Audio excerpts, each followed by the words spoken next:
بھلا تم نے ان لوگوں کو نہیں دیکھا جو ایسے لوگوں سے دوستی کرتے ہیں جن پر اللہ کا غضب ہوا؟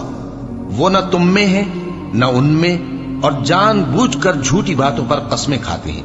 اللہ نے ان کے لیے سخت عذاب تیار کر رکھا ہے، یہ جو کچھ کرتے ہیں یقیناً برا ہے۔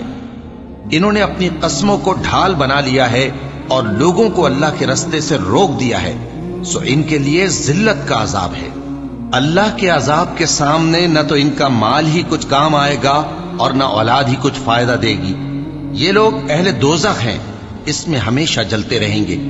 جس دن اللہ ان سب کو جلا اٹھائے گا تو جس طرح تمہارے سامنے قسمیں کھاتے ہیں اسی طرح اس کے سامنے بھی قسمیں کھائیں گے، اور خیال کریں گے کہ ایسا کرنے سے کام چل جائے گا۔ سنو، یہی تو ہیں جھوٹے۔ شیطان نے ان کو قابو میں کر لیا ہے اور اللہ کی یاد ان کو بھلا دی ہے۔ یہ لوگ شیطان کا ٹولہ ہیں، اور سن رکھو کہ شیطان کا ٹولہ ہی نقصان اٹھانے والا ہے۔ جو لوگ اللہ اور اس کے رسول صلی اللہ علیہ وآلہ وسلم کی مخالفت کرتے ہیں وہ نہایت ذلیل ہوں گے۔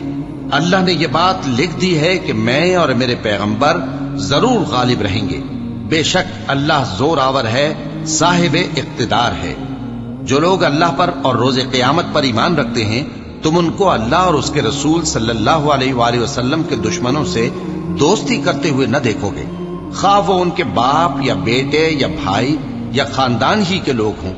یہ وہ لوگ ہیں جن کے دلوں میں اللہ نے ایمان کو نقش کر دیا ہے اور اپنے فیض سے ان کی مدد کی ہے، اور وہ ان کو بہشتوں میں جن کے نیچے نہریں بہ رہی ہیں داخل کرے گا، جن میں وہ ہمیشہ رہیں گے۔